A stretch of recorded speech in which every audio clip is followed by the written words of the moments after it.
सत्संग जी प्यार से कहना जी, धन निरंकार जी। सत्संग जी कहते हैं कि जिसके जीवन में गुरु का आगमन हो गया है, सत्संग जी उसके जीवन में अपने गुरु के शिक्षा का महक आ जाता है। सत्संग जी गुरसिक का कर्म उसकी पहचान है और सद्गुरु की शिक्षाओं पर चलना ही उसका जीवन। सत्संग जी गुरसिक कभी किसी का दिल नहीं दुखाता, वह सबका भला करता है। सत्संग जी सबके साथ प्रेम मोहब्बत से रहता है। सत्संग जी किसी से बैर नहीं करता, नफरत नहीं करता। वे सत्संग जी गुरुमत वाली भावना हमेशा अपनाता है। सत्संग जी और सब में सत्संग जी हर एक इंसान में अपने सतगुरु को महसूस करता है और सत्संग जी ऐसी भावना अपनाता है जो हर एक दूसरे से जोड़ने का काम करे, इंसान को इंसान के साथ जोड़ती है। वही भावना उसके पास रहता है हर पल। वह बिना किसी ऊंच नीच देखे, कोई जात पात धर्म मजहब छोटे बड़े अमीर गरीब का भेद किए हर मानव में इसी निराकार प्रभु का अंश देखता है। सत्संग जी वह जानता है कि हर मानव इस निराकार प्रभु का अंश है,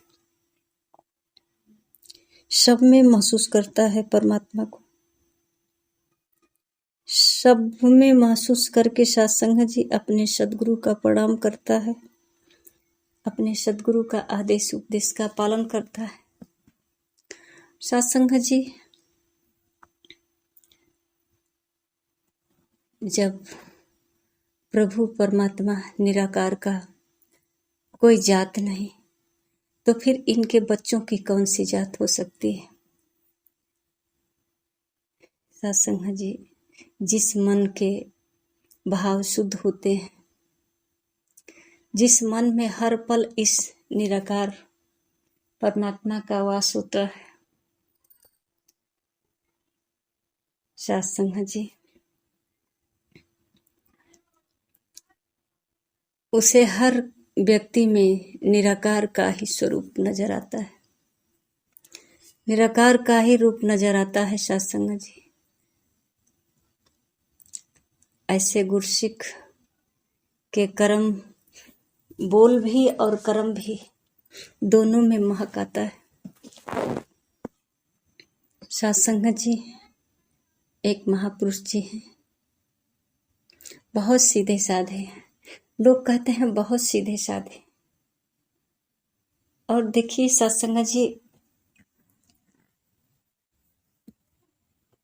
कहा जाए कि ये हमारे सद्गुरु जो है हमेशा कहते हैं कि जिसके अंदर जो है गुरसिक का बोल का कर्म का महक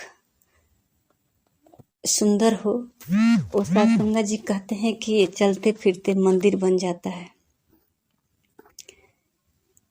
ये चलते फिरते मंदिर बन जाता है। सत्संग जी सत्संग जी वो महापुरुष इतने सीधे साधे हैं कि लोग समझते हैं ये भोला है, इसे कुछ नहीं जानकारी है, और वो सब कुछ जानते हैं, सब कुछ अपना अपना काम करा लेते हैं। पर सत्संग जी उनका कभी कोई नुकसान नहीं होता है, वो बहुत संतुष्ट और खुशमिजाज रहते हैं, हर समय सेवा का भाव बना रहता है उनके दिल में। और सत्संग जी अगर कोई पूछे भी कि क्या आपको ये सब करने में कठिनाई नहीं होती है? तो कहते हैं कैसी कठिनाई है, करण करावनहार तो ये परमात्मा है। सत्संग जी इस सदगुरु को हर समय साक्षी मान लेते हैं और जो भी कार्य करते हैं सत्संग जी उसमें ये नहीं कहते हैं कि हम किए हैं, कहते हैं गुरु ने कराया, गुरु ने करा लिया। बहुत धन्यवाद, ये बहुत बहुत धन्यवाद देते हैं कि प्रभु आपकी बहुत बड़ी कृपा। और जो कराता है सत्संग जी वो समझता है हम बहुत चतुर हैं, वो अपने आप को बहुत होशियार समझता है कि हम इससे काम करा लिया। पर सत्संग जी वो कहते हैं हम बहुत खुश हो जाते हैं करके, कोई तो मिला, कहीं तो मिला सेवा करने का अवसर। और सत्संग जी जो सेवा से खुश हो यही तो सेवा अच्छी लगती है, इस तरह का उनका भाव हो जाता है। सत्संग जी सदगुरु माता जी की बहुत बड़ी कृपा है, जो गुरसिख इस तरह का भाव हो। और सत्संग जी वो जहां भी रहे ये उनका सरल स्वभाव, सब लोग खुश मिजाज रहते हैं उनके पास बैठ करके, भले ही उन्हें भोला ही समझे। और सत्संग जी उनके दिल में किसी के प्रति कोई शिकवा शिकायत नहीं होता, सब कहते हैं मालिक की कृपा, दातार की कृपा, दातार की कृपा। आइए सत्संग जी जब ज्ञान कक्ष में हम बैठते हैं तो ये 9 प्राकृतिक का ज्ञान कराया जाता है। इससे पहले 5 प्रण रखा जाता है कि स्वीकार करो, ये 5 प्रण स्वीकार है। और सत्संग जी हम बहुत जल्द ही स्वीकार कर लेते हैं। 9 प्रकृतियां का ज्ञान कराया जाता है। 10वां द्वार है 13 देश, ब्रह्म का सच्चाकार। सत्संग जी जब ये 5 प्रण करार किया जाता है तो तन मन धन परमात्मा का, तो सत्संग जी ये तन तो ये 10वें दरवाजे पर ही छोड़ दिया, तो तन नहीं तो फिर मन कहाँ, और मन नहीं तो फिर धन कहाँ, ये तीनों ही दरवाजे पर ही उतार दिए, तो फिर बचा क्या हमारे पास? सत्संग जी कुछ नहीं, विदेह, और मिलना भी विदेश से ही है। सत्संग जी जैसे एक बहुत बड़ा शीशा हो और उस पर एक पर्दा डाल दिया जाए, और सत्संग जी कोई व्यक्ति बहुत समय से अपने को देखा नहीं है और उससे कहा जाए कि आओ हम एक व्यक्ति का पहचान करा रहे हैं, बता दो ये कौन है? सत्संग जी जब शीशे के सामने खड़ा कर देंगे और पर्दा हटा देंगे तो उसमें कौन दिखेगा? वही व्यक्ति ना। सत्संग जी अगर वो अपने को शीशा में बार बार पहले कभी देखा है तब तो पहचान सकता है कि मैं हूँ। अगर कभी अपने आप को देखा नहीं है तो थोड़ा आश्चर्य होगा कि शीशे के सामने तो खड़ा मैं ही हूँ, या तो फिर कैसे पहचानेगा? सत्संग जी जब ये 5 प्रण सत्संग जी करार करने के बाद हमें ब्रह्म का सच्चाकार कराया जाता है, तो सत्संग जी कहते हैं 10वां द्वार है 13 देश, वही है देश जो ये आत्मा विदेह और परमात्मा दोनों मिल जाता है। तो सत्संग जी मिलकर फिर बताता है कि कहते हैं कि पा गया। सत्संग जी जब तक पाने की बात आती है तो कुछ नहीं पाए, और पाया है तब तक तो एक दीवार खड़ी है पाने की। जो पाया है तू क्या, कोई वस्तु है परमात्मा जो तू पा गया और तुझसे छोटा है कि तू उसे पा लिया। तू परमात्मा का अंश है, कैसे पा लिया? ये अंशी है, कैसे उसे जान लिया? अगर जाना भी गया, विदेह तो होकर गया। सब कुछ तो ये दरवाजे पे है, गुरु ने उतरवा लिया। जात पात, ये तन मन धन खाने सारे तो उतरवा लिए यहीं पे। अब बचा ही क्या? तो कहते हैं अब भेद खोल दे, पर्दा हटा देते हैं। अब सत्संग जी, ये आत्मा विशाल परमात्मा का अंश, इसमें मिल करके सत्संग जी एक हो जाती है। और कैसे वो बताए कि मैं अपने को देखा, मिल गया सत्संग जी। पर ये जीव अपने कर्मों के हिसाब से मानव जीवन जो मिला है, इसका उद्देश्य है कुछ संसार में आने का। और सत्संग जी ये सतगुरु कहते हैं कि ये तन मन धन ले लो, ये जो है तुम्हारा नहीं है, अभी तुमने स्वीकार किया है, ये सब परमात्मा का है। पर ये साधन है, ले लो। इस संसार में जब तक तुम्हें रहना है, अपने लक्ष्य की प्राप्ति करने के लिए ये काम आएगा, ले लो, इसका सदुपयोग करना। तन मन धन इस तीनों की जरूरत है। सत्संग जी फिर ले करके मानव समझ जाता है कि ये तो मेरा ही है, भूल जाता है वो कौल करार जो हमने ज्ञान कक्ष में किया है गुरु से। कुछ आदान प्रदान हुआ है, लेन देन हुआ है।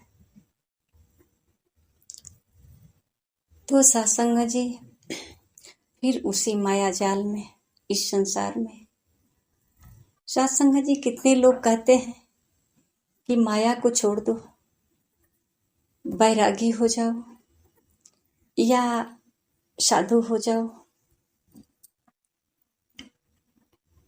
सत्संग जी ये माया छोड़ने की चीज नहीं है, ये माया से ही तो संसार रचा गया है।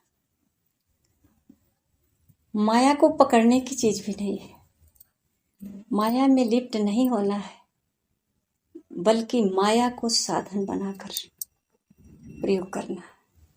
जैसे कि अगर मान लीजिए किसी के घर उपहार में गाड़ी मिला और उस गाड़ी को हम ढक कर रख दें घर में, कहेंगे कि ये ढक कर रख दो, नहीं तो गर्दा पड़ जाएगा, पुराना हो जाएगा। तो गर्दा पड़ जाएगा, पुराना हो जाएगा, तो ये क्यों मिला है घर में? कबाड़ा बनाकर रखने के लिए। इसको चलाइए, समय का बचत होगा, काम करने में आसानी होगी, इसीलिए तो मांगे थे। तो सत्संग जी इस साधन को हम अपनाते हैं, इस पर सवारी करते हैं और जहां अपना काम होता है वहां जाकर काम करके चले आते हैं। इसी प्रकार सत्संग जी ये तन मन धन एक सवारी है, ये आत्मा जो है इस पर सवारी करती है साधन बना करके अपने लक्ष्य तक जाने के लिए, 84 लाख योनियों से मुक्ति पाने के लिए।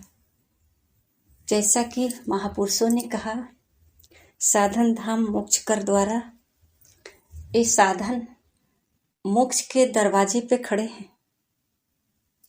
अब फिर वापस चले जाएंगे तो पता नहीं कब फिर आएंगे वापस, फिर अब कितनी बार चक्कर लगाएंगे 84 लाख योनियों में। तो सत्संग जी ये बारी जब मिली है तो कहीं चूक न हो जाए। आइए हम अपने जीवन को सदुपयोग कर लें। सारे रहस्य सतगुरु माता सुदीक्षा जी, महाराज आज सत्संग जी साफ साफ सबको सत्संग जी जीवन जीने का कला सिखा रहे हैं, बता रहे हैं कि हे मानव, इस संसार में कैसे रहना है, भाईचारे का भावना बनाकर रहना है, किसी से धर्म कर्म की बातें नहीं करना, हमेशा मानव से मानव को जोड़ने की ही उपदेश दी, शिक्षा दी, बैर विरोध को मिटाने का ही शिक्षा दी। सत्संग जी केवल नम्रता प्यार यही अपनाने का आदेश उपदेश करते हैं। सत्संग जी बहुत से ऐसे मिलता है सुनने को कि मिलता क्या है। सत्संग जी केवल आज संसारिक वस्तु मिला इसी के लिए हम सब कुछ समझते हैं कि जहाँ भी जिस स्थान पर जाऊं, मिशन में जाऊं, जहाँ वहां सिर्फ कुछ प्राप्त किया जाए, कुछ चमत्कार हो। सत्संग जी चमत्कार तो बहुत पहले हुआ, जब बालक थे मानव, उससे समझ नहीं आया। जब तेरे मुख में दांत नहीं था और तू संसार में नहीं था, तब तक तेरे माँ के स्तन में दूध नहीं आया, और जैसे ही तू संसार में आया, दांत नहीं था तो माँ के स्तन में दूध आया, और जब तुम्हारे पास दांत आ गया तो दूध स्वतः चला गया। आज एक बुजुर्ग व्यक्ति जिसके पास दांत नहीं है, उसे खाने के लिए कुछ कड़ा कड़ा दिया जाए तो सत्संग जी क्या वो खा पाएगा? कितना रोएगा? और जो दिया है उसे क्या वो कहेगा? यही ना कि ये मुझे सजा दे रहा है, मुझे नरम चीज नहीं दे रहा है खाने के लिए। तो सत्संग जी बहुत कष्ट महसूस करेगा, वो अपने को बहुत दुखी महसूस करेगा। तो सत्संग जी अगर उस वक्त चना का दाना दिया जाता खाने के लिए, लिट्टियां दी जाती खाने के लिए, तो क्या वो बालक खा पाता? ये चमत्कार नहीं है? आज जितना कड़ा कड़ा चीज खा रहा है, क्या बचपन में खाया था? कितना नाजुक चीज खाया था। ये दूध भी कितना नाजुक स्तनों से खींचा था। क्या सत्संग जी ये चमत्कार नहीं है? परमात्मा एक माँ के रूप में तुझे आहार दिया। सत्संग जी ये चमत्कार नहीं है? जब पैदा हुआ तो छोटा सा 3 kg, 2.5 kg, 4 kg, और आज 70 साल 80 kg, 70 kg, 100 kg तक आगे भी। ये कहाँ से आया?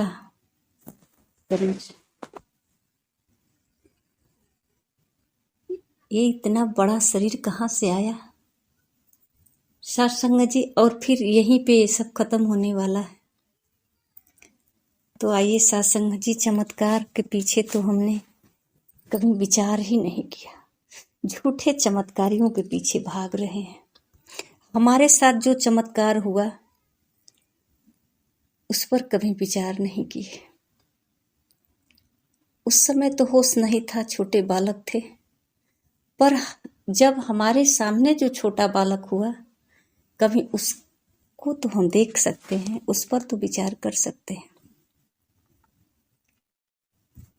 सत्संग जी हमें मनन करना, विचार करना आवश्यक है।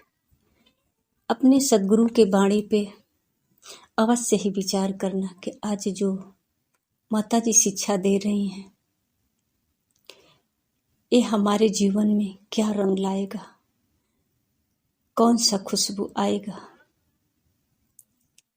माता जी कृपा करें, सबके जीवन में हमेशा सद्गुरु की शिक्षाओं का महक आती रहे। और साथ संगत जी, सद्गुरु की कृपा बनी रहे। साथ संगत जी प्यार से कहना। धन्य निरंकार जी।